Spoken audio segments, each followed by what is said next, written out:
காணொளி உள்ள போறதுக்கு முன்னாடி பூர்ணச்சந்திரனின் ஆன்மா எல்லாம் வல்ல இறைவனின் திருவடியில் இளைப்பார பிரார்த்திப்போம். திருப்பரங்குன்றம் விஷயம், அதாவது பார்த்தீங்கன்னா நீதிபதி ஜி.ஆர். சுவாமிநாதன் அவர்கள் உத்தரவு கொடுக்கப்பட்டும் நாம மலை மேல இருக்கிற தீபத்தூன்ல விளக்கு ஏற்றக்கூடாது அப்படின்னு சொல்லி மாவட்ட ஆட்சியர் மூலமா 144 தடை உத்தரவுலாம் போடப்பட்டு நம்மளுடைய இந்துக்களை பொதுமக்களை வஞ்சித்து இந்த அரசாங்கம் பெரிய பிரச்சனையை பண்ணுச்சு. சரி, இதெல்லாம் ஒரு புறம் இருக்க மத நல்லிணக்கம் கெட்டு போயிடும், இஸ்லாமும் இந்து மக்களும் மாமா மச்சானா பழகிட்டு இருக்காங்க, இப்போ இதுக்கு அனுமதி கொடுத்தா தர்காவுக்கு அருகில் உள்ள தீபத்தூன்ல தீபம் ஏத்துனா இஸ்லாமியர்கள் கோச்சிப்பாங்க, இந்த மாமா மச்சான்ற உறவு விலகிடும், அதனால அனுமதி மறுக்கப்பட்டது. சரி, இது நம்ம ஏத்துக்காவிட்டாலும் இந்த சமரசம் சரியான சமரசம் இல்லாவிட்டாலும் ஆனாலும் இந்த சட்ட ஒழுங்கு நம்மளை என்ன பண்ணிடுச்சு, கட்டுப்படுத்தப்பட்டது. இந்த சட்டம் ஒழுங்கு நம்மளை கட்டுப்பட வச்சுது. இந்த சட்டம் ஒழுங்கு நம்மளை கட்டுப்பட வச்சுது. ஆனா இன்னைக்கு அதே தர்கா மேல இருக்கிற அதே திருப்பரங்குன்றம் மலை மீது உள்ள தர்கால சந்தனக்கூடு திருவிழா நடக்குது.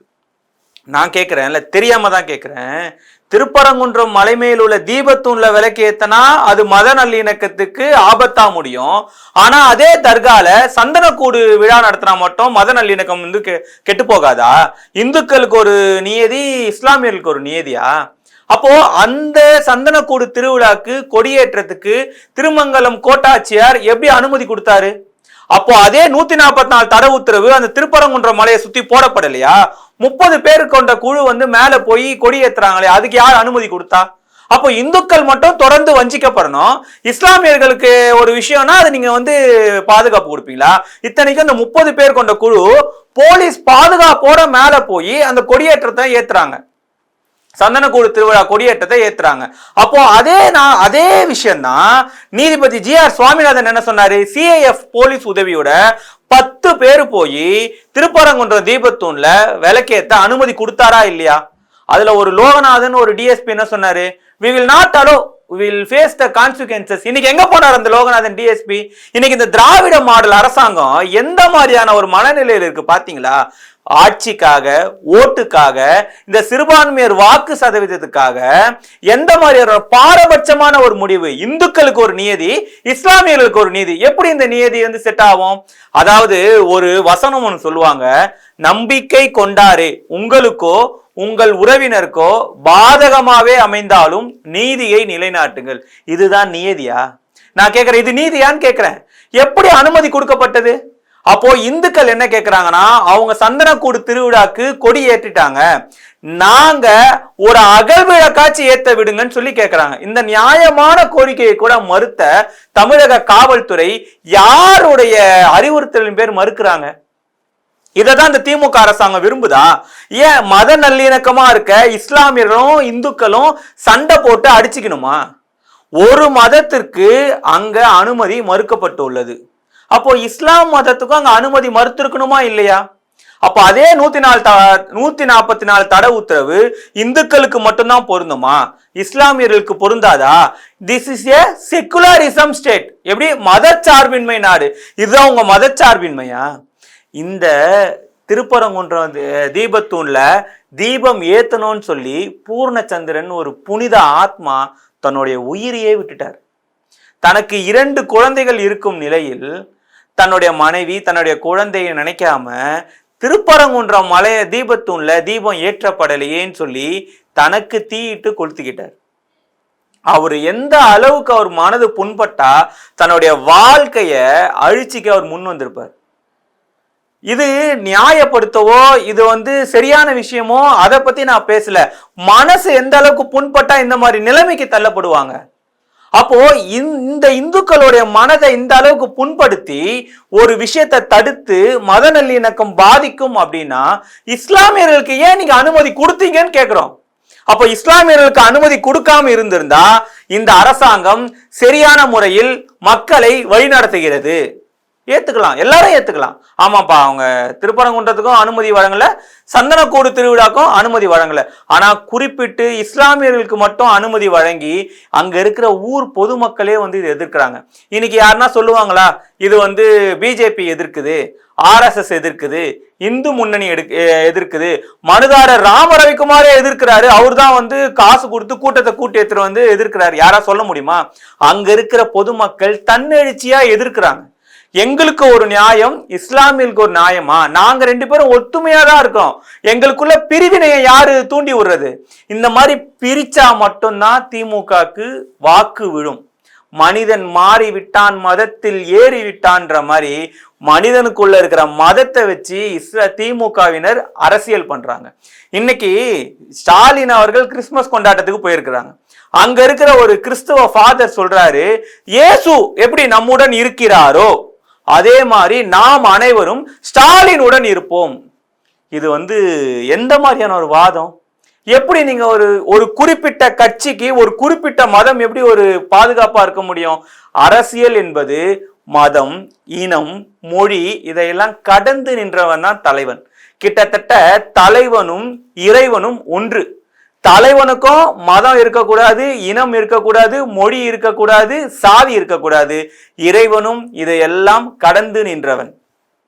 சங்கறுப்பது எங்கள் குலம், இந்த சங்கரனாருக்கு ஏது குலம் சொல்லி தமிழர்கள், தமிழ் முறையில வந்த பாடலாசிரியர்கள் இறைவனுக்கு ஏது குலம்னு கேட்ட மாபெரும் தமிழ் சமுதாயத்துல, தமிழ்நாட்டுல, குறிப்பா மதுரையில சங்கம் வச்சு தமிழ் வளர்த்தப்பட்ட இந்த இடத்துல இன்னைக்கு இதே மதத்தை வச்சு அரசியல் பண்றாங்க, தொடர்ந்து வஞ்சிக்கிறாங்க. நம்மளுடைய உரிமை இது நாமெல்லாம் மீட்டெடுத்தப்பட்ட உரிமை. அதாவது 100 வருடங்களுக்கு முன் ஏற்றப்பட்ட இடத்துல விலக்கு இன்னைக்கு ஏற்றப்படாத காரணத்தினால குறிப்பா சட்ட போராட்டம் நடத்தி சட்டமன்றம், அதாவது சட்ட ரீதியான சட்ட நூல்களை சட்டம் வகுத்து சட்ட ரீதியான போராட்டம் செய்து இன்னைக்கு எல்லாரும் சட்டத்தின் அடிப்படையில நம்ம விலக்கேற்ற போகும்போது இவ்வளவு பிரச்சனை. ஆனா எந்த ஒரு சட்ட போராட்டமும் இல்லாம 144 தடை உத்தரவை மீறி இன்னைக்கு சந்தனக்கூடு திருவிழா மிகவும் விமர்சையாக நடைபெற்றது. தப்பு இல்ல, நடக்கட்டும். இறைவன் ஒருவனே, அதில் யாருக்கும் மாற்று கருத்தல்ல. ஆனால் வழிபடும் முறைகள் வெவ்வேறா இருக்கும்போது ஒரு முறைக்கு மட்டும் நீங்க தடை விதிச்சுட்டு இன்னொரு முறையை ஆதரிக்கிறது எந்த விதத்துல நியாயம்? அது அந்த உள்ளூர் பகுதிவாசிகள் எந்த அளவுக்கு சிரமப்படுறாங்கன்னு சில காணொளிகளை நான் இணைக்கிறேன், அது மூலமா நீங்க பார்த்துட்டு வாங்க. கொடி கொண்டு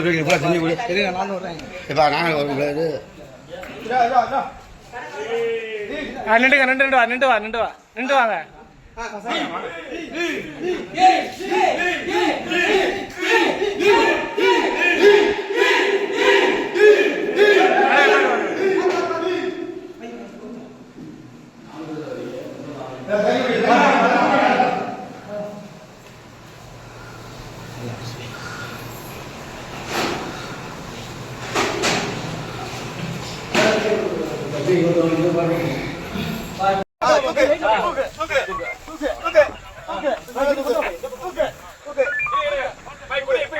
கொடியை சுத்தி விட்டுருங்க.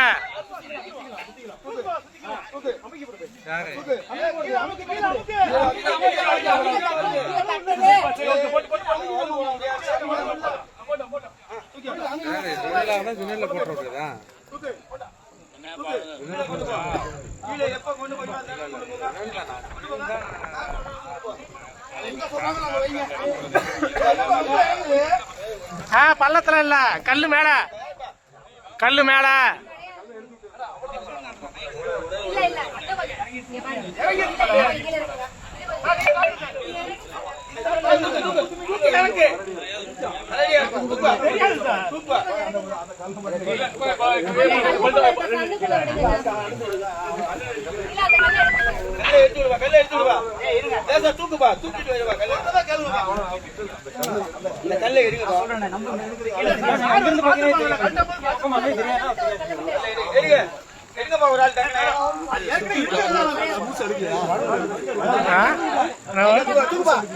எடுத்துடாங்க. மாமா கொடி சுத்தி இருக்கு.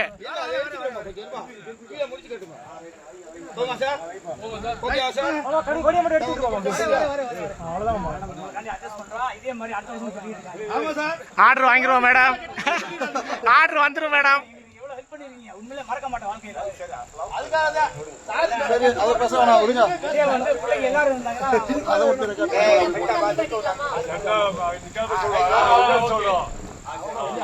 மாமா மேல சுத்தி இருக்கு. ரைட் வயசா வயசா திறந்த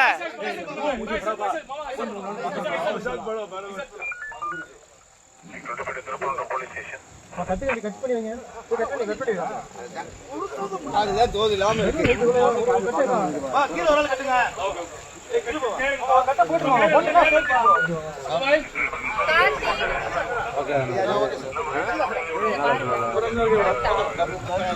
அப்போ அந்த உள்ளூர் பகுதிவாசிகளே இதை விரும்பாத போது இந்த திமுகவினர் எப்படியாப்பட்ட அரசியல் பண்றாங்க தெரியுதா? ஏன்னா தேர்தல் வரத்துக்கு இன்னும் கரெக்டா 3 மாதங்கள் இருக்கக்கூடிய நிலையில இந்த மாதிரி சிறுபான்மையர் வாக்குகள் நமக்கு வேணும், ஆனா இந்த இந்துக்களை எவ்வளவு வந்திச்சாலும், இந்த இந்துக்களை எவ்வளவு கேவலமா பேசினாலும், இந்து மத நம்பிக்கையில துன்புறுத்தினாலும் அசிங்கப்படுத்தினாலும், குறிப்பா இந்து மத நம்பிக்கைகளை அசிங்கப்படுத்தி எத்தனை தலைவர்கள் பேசியிருக்காங்க. திருமாவளவன் என்ன பேசினாரு? ஆம்பளைக்கும் பிறந்தவர் ஐயப்பன் சொன்னாரு. அதே திருமாவளவனுக்கு இந்து மக்கள் வாக்களிக்கல. ஏன்டா என் மதத்தை பத்தி தப்பா பேசுற, என் மத இறைவனை பத்தி தப்பா பேசுற, உனக்கு ஏன் நான் வாக்களிக்கணும்னு எந்த இந்துக்களா கேட்டிருக்கானா? இதே கருப்பர் கூட்டம்னு ஒண்ணு கந்த சஷ்டி கவசத்தை எவ்வளவு கேவலமா விமர்சிச்சாங்க. மக்கள் தன்னெழுச்சியா போராட்டம் பண்ணாங்க. டெய்லி இல்லத்துல 6 மணி ஆனா கந்த சஷ்டி கவசம் ஒலிக்கக்கூடிய பாடல்களுக்கு எப்பேற்பட்ட ஒரு விளக்கத்தை கொடுத்தாங்க கருப்பர் கூட்டம். அப்போ தொடர்ந்து இந்துக்களோட மத நம்பிக்கையும் மத வழிபாட்டையும் நம்மளுடைய பாடல்களையும் விமர்சிச்சு திமுகவினர் குளிர் காஞ்சிட்டாங்க. ராமர் எந்த இன்ஜினியர் காலேஜ்ல படிச்சாரு? யார் கேட்டது? மு கருணாநிதி. அமரர் மு கருணாநிதி முன்னாள் முதல்வர். கேட்டாரா இல்லையா? அன்னைக்கு எந்த இந்துனா கோவப்பட்டானா? இந்துனா திருடன்னு சொன்னவர் முதலமைச்சர் மு கருணாநிதி, முன்னாள் முதலமைச்சர் மு கருணாநிதி இந்துனா திருடன் அப்படின்னு சொன்னாரு. இன்னைக்கு அவருக்கு வாக்களிக்கல, 5 முறை இந்த தமிழ்நாட்டை ஆளல. ஆனா இதுக்கப்புறமும் இந்த இந்து மக்கள் தன்னுடைய வழிபாட்டு உரிமையும் வழிபாட்டு முறையும் விமர்சிக்கிற எந்த ஒரு கட்சிக்கும் தலைவனுக்கும் வாக்களிக்க மாட்டோன்றத உறுதியா இருக்கணும். இங்க தப்புனா இங்கேயும் தப்பு. இஸ்லாமுடைய சந்தனக்கூடு திருவிழா சரி, திருப்பரங்குன்றத்துல மலை மீது விளக்கேத்துனா அது தவறு. கனிமொழி அக்கா என்ன அழகா பேசினாங்க, சர்வேயர் கல்லு அப்படின்னு சொல்லி. கனிமொழி அக்காக்கெல்லாம் உண்மையிலே சிறந்த ஒரு பேச்சாற்றல், நினைவாற்றல், அபரிதமான அறிவு. அது எப்படிதான் அந்த அக்கா அந்த அளவுக்கு இருக்கிறாங்கன்னு தெரியல. சர்வே கல்லாம் அது. அவங்க மணிப்பூர் விஷயத்துக்கெல்லாம் குரல் கொடுப்பாங்க. மகளிர் அணியில யாருக்காச்சும் பாலியல் வன்கொடுமை நடந்தா பேச மாட்டாங்க. அவங்க அமைச்சரே பண்ணாலும் பேச மாட்டாங்க. மகளிர் அணி மாநாடு இப்ப தேர்தல் வரப்போது இப்பதான் அனுமதி கொடுத்திருக்காங்க. 4 வருஷமா கனிமொழி அக்காவை ஃப்ரேம்லயே காணும். ஆனா இந்த திருப்பரங்குன்றம் விஷயத்துக்கு கரெக்டா கனிமொழி அக்கா வந்துட்டாங்க. அது எப்படின்னு தெரியல. கனிமொழி அக்கா திட்டமிட்டு ஓரங்கட்டப்பட்டாலும் தன்னுடைய கட்சிக்காக அவங்க பேசுறது எல்லாமே பொய். எப்படி இந்த மாதிரி ஒரு திமுக மகளிருக்கே பாதுகாப்பு இல்லாத காரணத்துல அதை பத்தி குரல் கொடுக்காம திருப்பரங்குன்றம் தீபத்தூண் விஷயமா குரல் கொடுக்க கனிமொழி அக்கா வந்துட்டாங்க. இந்த மாதிரி திமுகவினர் தொடர்ந்து செய்யற வஞ்சகம்.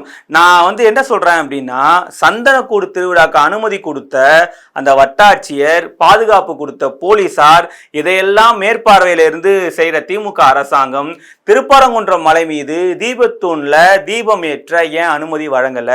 இத்தனைக்கும் சட்ட போராட்டம் நடத்தி சட்ட ரீதியா தீர்ப்பு கொடுத்த பிறகும் அங்க தீபத்தூண்ல விளக்கேத்துறதுல திமுகவினருக்கு என்ன பிரச்சனை?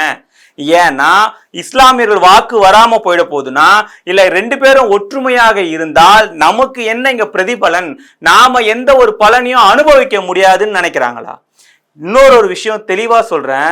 தொடர்ந்து இந்துக்களை வஞ்சிக்கிற இந்த திமுக அரசாங்கம், நீங்க எழுதி வச்சுக்கங்க, 2026ல அஸ்தமனமாக போகுது. என்னைக்குமே இந்த சூரியன் உதிக்காது, அஸ்தமனம் தான் ஆக போகுது. ஆனா இதுல ஒரே ஒரு நல்லது என்ன தெரியுமா? கெட்டதுலயும் நல்லதுன்னு சொல்ற மாதிரி திமுக அரசாங்கத்தால் இந்து மக்கள் எல்லாரும் ஒன்றிணைஞ்சிட்டாங்க. இவ்வளவு நாள் தனித்தனியா பிரிஞ்சிருந்த மக்கள் இன்னைக்கு நம்மளுடைய மதம், உரிமை, தற்சார்பு முறை, பண்பாட்டு இதை எல்லாமே கேலி கூத்தாக்குற திமுகவை அடையாளம் கண்டுட்டாங்க. அதனாலதான் இன்னைக்கு மக்கள் தன்னெடிச்சியா போராடுறாங்க. ஊர் பொதுமக்கள் கேக்குறாங்க, ஏன் எங்களை கைது பண்றீங்க? ஏன்னா சந்தனக்கூடு திருவிழாக்கு போற தர்கா அமைப்பினரை பொதுமக்கள் தடுக்கும் போது போலீசார் என்ன பண்றாங்க, பொதுமக்களை அடிச்சு துன்புறுத்தி கர்ப்பவதியா இருக்கிற பெண்ணுன்னு கூட பார்க்காம அவங்கள தூக்கி ஓரங்கட்டி அடிச்சு தூக்கி போடுறாங்க. எப்படி அந்த மனநிலை வருது? ஆனா வாய்க்கு இந்த திராவிட மாடல் அரசாங்கம் பெண்களுக்கான அரசாங்கம் என்னப்பா பெண்களுக்கு பண்ண? 4 வருஷம் கழிச்சு இப்போ உரிமை தொகை கொடுக்கறியே, இதுதான் நீ பெண்களுக்கு கொடுத்த முக்கியத்துவமா? ஓசி பஸ்ல போறாங்கன்னு சொல்லி பொன்முடி பேசினாரே பெண்களை பத்தி, அதுதான் பெண்களுக்கு கொடுக்க முக்கியத்துவமா? அது மட்டும் இல்லாம இதே முன்னாள் அமைச்சர் பொன்முடி வைணவத்தையும் சைவத்தையும் எவ்வளவு கேவலமா பேசினாரு. இதையெல்லாம் இந்து மக்கள் மறந்து திமுகக்கு வாக்களிச்சா நஷ்டம் யாருக்குமே இல்ல, இந்து மக்களுக்கு தான். தேர்தல் நேரத்துல வேலை தூக்குற ஒரு திமுகவினர்கிட்டையும் கேள்வி கேட்கணும் மக்கள், ஏன் வேலை தூக்குற? திருப்பரங்குன்றம் தீபத்தூண்ல விளக்கு ஏத்த அனுமதிக்காத திமுக அரசாங்கம் சந்தனக்கூடு, அதே தர்கா மேல இருக்கிற சந்தனக்கூடு திருவிழாக்கு அனுமதி அளித்த அரசாங்கம் ஏன் இப்போ இந்து வாக்குக்காக வேலை தூக்குறேன்னு சொல்லி மக்கள் கேள்வி கேட்கணும். இதையெல்லாம் மக்கள் முன்னாடி நம்ம ஏன் சொல்றோம் அப்படின்னா, ஏதோ நம்மளுடைய கருத்துக்களை கேட்டு ஒரு 4 இந்துக்கள் திருந்தி திமுகவுடைய அரசாங்கம் செய்யற கபட நாடகத்தை புரிஞ்சு ஒரு மாற்றம் ஏற்பட்டு விடாதான்ற ஆசையில தான் நம்மளுடைய கருத்துக்கள் எல்லாம் மக்களுக்கு பகிர்ந்துகிட்டு இருக்கோம். இதையெல்லாம் தாண்டி தன்னுடைய வாழ்க்கையும் தன்னுடைய வாழ்வையும் அர்ப்பணிச்ச பூர்ணச்சந்திரன்ற ஒரு புனித ஆத்மாக்கு மோட்ச தீபம் ஏற்றக்கூட மலை மீது அனுமதிக்கலன்றது இது இதை வார்த்தைகளால் வர்ணிக்க முடியாத ஒரு சோகம். அவன் இறந்தது அவன் குடும்பத்துக்காக இல்ல, அவன் சுயநலத்துக்காக இல்ல, அந்த மலைக்காக, அந்த விளக்குக்காக, இந்து மக்கள் உணர்வுக்காக. அவனுக்கு மோட்ச தீபம் ஏற்ற கூட மலை மீது அனுமதிக்கல அந்த காவல்துறையினர். இதே தர்காக்கு போற இஸ்லாமியர்களை அனுமதிச்ச காவல்துறையினர் நம்ம மலை மீது இருக்க காசி விஸ்வநாதரை தரிசனம் பண்றதுக்கு நமக்கு இன்னைக்கு அனுமதி இல்லை. ஆங்கிலேயன் ஆட்சியில கூட இவ்வளவு துன்பங்களும் துயரங்களும் நாம் பற்றுப்போமான்னு தெரியல. ஆனா நமக்கான அரசாங்கம், நாம் தேர்ந்தெடுத்த அரசாங்கம், நாம் வாக்களித்த அரசாங்கம் நம்மளை தொடர்ந்து வஞ்சிக்கிறது அப்படின்னா மக்கள் முடிவு பண்ணணும் நம்மளை யார் ஆளணும்னு சொல்லி. ஏன்னா இஸ்லாமியர்களும் கிறிஸ்துவர்களும் ஸ்டாலினுடன் இருப்பார்கள், அப்போதான் இறைவன் நம்மளோடு இருப்பான் அப்படின்னு சொல்றாங்க. ஏன் எடப்பாடி பழனிசாமி கூட இருந்தா இறைவன் இருக்க மாட்டாரா? சீமான் கூட இருந்தா இறைவன் இருக்க மாட்டாரா? அண்ணாமலை கூட இருந்தா இறைவன் இருக்க மாட்டாரா? நயினார் நாகேந்திரன் கூட இருந்தா இறைவன் இருக்க மாட்டாரா? அப்போ திருமாவளவன் கூட இருந்தா இறைவன் இருக்க மாட்டாரா? இறைவன் சாதி மத பேதமற்றவன், எல்லையில்லா ஆற்றல் உடையவன், எல்லாருக்குமான ஒரே தலைவன் இறைவன். ஆனா இறைவனை சாதியாலையும் மதத்தாலையும் இனத்தாலையும் பங்கு போட்டு இதுல இந்த திமுகவினர் அடைந்த லாபம் இருக்கு தெரியுமா? எக்கச்சக்கம் ஏராளம். ஏன்னா துணை முதல்வர் உதயநிதி உட்பட அடுத்து இன்பநிதி தயாரா இருக்காரு. இதே மாதிரி இந்துக்களை எவ்வளவு வந்திச்சாலும், இந்துக்கள் உரிமையை எவ்வளவு பறிச்சாலும் இந்துக்கள் திமுக தான் ஓட்டு போடுவான்ற அவங்களுடைய எண்ணத்தை மாற்றி 2026ல ஒரு புரட்சியை ஏற்படுத்தணும். இந்த இந்து மக்கள் அந்த அரசாங்கத்தை கேள்வி கேட்க நமக்கு எல்லா உரிமையும் இருக்கு. கேள்வி கேட்கறதுக்கு மட்டும் இல்ல, அந்த அரசாங்கத்தை மாற்றி ஒரு நடுநிலையான அரசாங்கம், எல்லாருக்குமான அரசாங்கம், எல்லோருக்குமான தலைவனை தேர்ந்தெடுக்கிற ஒரு ஜனநாயக கடமை நம்முள் இருக்கு. அதை நம்மலாம் நினைவுபடுத்தி வருகின்ற தேர்தலில் நம்மளை வந்திச்ச நம்மளுடைய அக்கா தங்கையை அடித்து துன்புறுத்திய காவல்துறையினருக்கு, அதற்கு ஆணையிட்ட திமுக அரசாங்கத்திற்கு நல்ல பாடம் புகட்டுவோம் என்ற கோரிக்கையை முன்வைத்து காணொளியை நிறைவு செய்ய விரும்புகிறேன். நன்றி, வணக்கம்.